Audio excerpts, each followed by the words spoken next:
Hello everyone, current affairs planet में आपका स्वागत है। मैं गरिमा खंडेलवाल आज के इस वीडियो में आपको जून मंथ का राष्ट्रीय और अंतर्राष्ट्रीय current affair cover करवाऊंगी।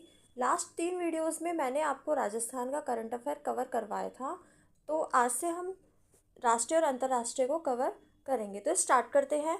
PM Modi ji देश के सबसे लंबे समय तक निर्वाचित पीएम बने हैं। इन्होंने जवाहरलाल नेहरू हैं उनका रिकॉर्ड ब्रेक किया था, तो इसके बाद ये देश के सबसे लंबे समय तक निर्वाचित पीएम बने हैं। नेक्स्ट, वित्तीय कार्यवाही कार्यबल FATF के उपाध्यक्ष वो बने हैं विवेक अग्रवाल। उनका जो कार्यकाल रहेगा जुलाई 2026 से जून 2027 तक, 1 वर्ष का कार्यकाल है। और इन्होंने ब्रिटेन के गाइस थॉमसन है उनका स्थान लिया है। नेक्स्ट, मेजर प्रभात मिश्रा को अमेरिका के 2 बड़े शिक्षक पुरस्कार मिले हैं। फर्स्ट है Birrer Brooks award for outstanding master of military arts and science thesis. Second, general Douglas MacArthur military leadership writing award. Next, Bharat में United Nation women organisation UN women की नई कंट्री रिप्रेजेंटेटिव नियुक्त हुए हैं, वो हैं शोको Ishikawa. ठीक है, भारत में हुए हैं UK की UN वुमेन ऑर्गेनाइजेशन की नई कंट्री रिप्रेजेंटेटिव। नेक्स्ट, CBSE के अध्यक्ष लोखंडे प्रशांत सीताराम बने हैं और CBSE के सचिव बने हैं वो श्री वरुण भारद्वाज। नेक्स्ट, अंतर्राष्ट्रीय समुद्री कानून न्यायाधिकरण ITLOS में जज नियुक्त हुए हैं बिमल N पटेल। इनका कार्यकाल 9 वर्ष का रहेगा, 2026 से 2035 तक। नेक्स्ट, अरावली पर्वत श्रृंखला की परिभाषा और सीमांकन संबंधी रिपोर्ट की समीक्षा के लिए गठित उच्च स्तरीय विशेषज्ञ समिति का अध्यक्ष जो नियुक्त हुए हैं वो हैं कंचन देवी। ये भारतीय वानिकी अनुसंधान और शिक्षा परिषद की महानिदेशक रही हैं। नेक्स्ट, टाइम मैगजीन द्वारा पहली बार जारी की गई टॉप 100 स्पोर्ट्स पर्सन में शामिल होने वाली एकमात्र भारतीय खिलाड़ी हैं Smriti Mandhana. Next, world bank में 3 वर्ष के लिए कार्यकारी निदेशक नियुक्त हुए हैं, वो है नीलकंठ मिश्रा। नेक्स्ट, 114वां अंतर्राष्ट्रीय श्रम सम्मेलन जो कि स्विट्जरलैंड के जेनेवा में हुआ 1 से 12 जून 2026 को, इसका आयोजक अंतर्राष्ट्रीय श्रम संगठन ने किया। भारतीय नेतृत्व किया है श्रम और रोजगार राज्य मंत्री सुश्री शोभा करंदलाजे ने। आयुष्मान भारत प्रधानमंत्री जन आरोग्य योजना, इसको लागू करने वाला देश का 36वां राज्य बना है पश्चिम बंगाल। यह विश्व की सबसे बड़ी स्वास्थ्य आश्वासन योजना है। इसका विस्तार अब पूर्ण हुआ है।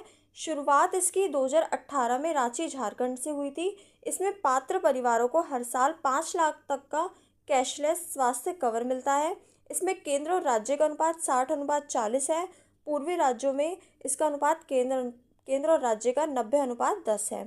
तो इसको याद रखना। ये आखिरी राज्य एक तरह से वो पश्चिम बंगाल बना है और इसकी शुरुआत 2018 में रांची झारखंड, और ये जो इसमें 5 लाख तक का कैशलेस स्वास्थ्य कवर, केंद्र और राज्य का अनुपात 60:40 और पूर्वी राज्यों में 90:10। Next, CPA India region zone second Commonwealth parliamentary association का दूसरा सम्मेलन जो आयोजित हुआ है वो चंडीगढ़ में। ये राष्ट्रमंडल देशों के विधायकों का एक वैश्विक संगठन है। यह लोकतांत्रिक प्रणाली को मजबूत करने के लिए कार्य करता है। ठीक है, तो CPA इंडिया रीजन जोन कहाँ पे हुआ है? चंडीगढ़ में। QS वर्ल्ड यूनिवर्सिटी रैंकिंग 2027 में शीर्ष भारतीय संस्थान है वो है IIT दिल्ली, और ये इनको मिली है 118वीं रैंक। भारत के 100वें रामसर स्थल के रूप में मान्यता दी है जयप्रकाश नारायण पक्षी अभ्यारण्य सुरहा ताल को। ये है यूपी में। इसकी शुरुआत 2 फरवरी 1971 से आर्द्र भूमियों के संरक्षण के उद्देश्य से की गई थी। शुरुआत किसकी? रामसर स्थलों की। ठीक है। नेक्स्ट, सिविल सेवा प्रशिक्षण के लिए 6 सेंटर ऑफ एक्सीलेंस खुलेंगे। इसका उद्देश्य है नए अवसरों में नए प्रशासनिक ढांचे के हिसाब से अधिक क्षमता निर्माण करना। इसका उद्देश्य है केंद्रीकृत से विकेंद्रीकृत की तरफ भी जुड़ना है। नेक्स्ट, मुंबई अंतर्राष्ट्रीय फिल्म महोत्सव 2026, इसका जो संस्करण था ये 19वां था। आयोजन 15 जून से 21 जून 2026 में मुंबई में हुआ है। यह भारत के वृत्तचित्र, लघुकथा एवं एनिमेशन फिल्मों का प्रमुख महोत्सव है और इसके जो उद्घाटनकर्ता थे वो है डॉक्टर एल मुरुगन, केंद्रीय सूचना एवं प्रसारण मंत्री। 2025 की patent cooperation treaty PCT ranking में शीर्ष स्थानों में जगह बनाने वाली एकमात्र भारतीय कंपनी वो है जियो प्लेटफॉर्म। इसमें इनको स्थान मिला है 20वां। भारत ने 3070 पीसीटी आवेदनों के साथ वैश्विक स्तर पर 12वां स्थान प्राप्त किया है और इसको जारी कौन करता है? वर्ल्ड इंटेलेक्चुअल प्रॉपर्टी ऑर्गेनाइजेशन के द्वारा। ठीक है, तो शीर्ष स्थानों में तो जियो प्लेटफॉर्म को मिला है 20वां स्थान है और भारत 3070 आवेदनों के साथ 12वें स्थान पर रहा है।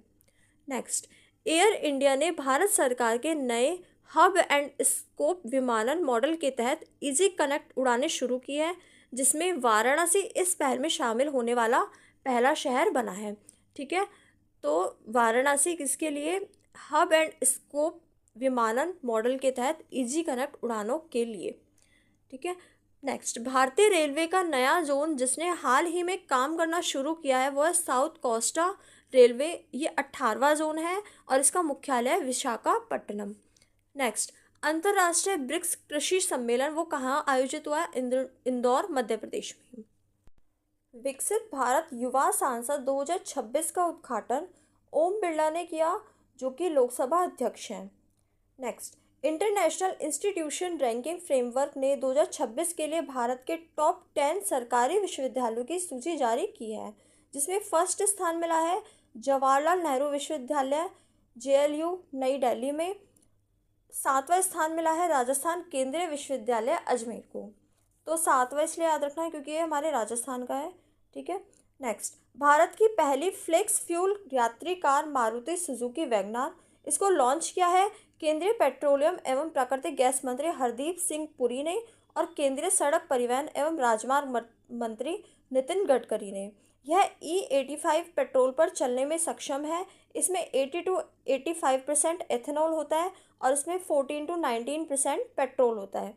नेक्स्ट, भारत में सार्वजनिक क्षेत्र के लेखा परीक्षा पब्लिक सेक्टर ऑडिट में सहयोग बढ़ाने के लिए किस देश के साथ MOU पर हस्ताक्षर किए हैं? तो वो किया है इजराइल के साथ। नेक्स्ट, सैपलिंग डायलॉग 2026 का आयोजन अहमदाबाद गुजरात में किया गया और आयोजन जो किया है वो खाद्य प्रसंस्करण उद्योग मंत्रालय ने किया है। किसके सहयोग से? विश्व बैंक के सहयोग से। यह एक बहुहितधारक प्लेटफॉर्म है जो नीतिगत सुधार और निवेश संग्रहण और एग्रीटेक कृषि तकनीक के विस्तार पर केंद्रित है। ये जो सैपलिंग डायलॉग 2026 है, इसमें सैपलिंग SAPLING इसकी फुल फॉर्म है the south Asian policy leadership for improve nutrition and growth. ठीक है, तो इसकी थीम रखी गई थी वैल्यू अनलॉक करना, दक्षिण एशिया में रोजगार सृजन और सतत विकास के लिए खाद्य प्रसंस्करण को आगे बढ़ाना। यह विश्व की एक एग्री कनेक्ट पहल के साथ पूरी तरह से सुमेलित है। इसका उद्देश्य वर्ष 2030 तक 300 मिलियन किसानों तक पहुंचना है। तो फ्रेंड्स, ये था पार्ट 1 राष्ट्रीय और अंतर्राष्ट्रीय जून मंथ का। तो हम नेक्स्ट वीडियो में पार्ट 2 करेंगे इसका। तो मिलते हैं नेक्स्ट वीडियो में। धन्यवाद।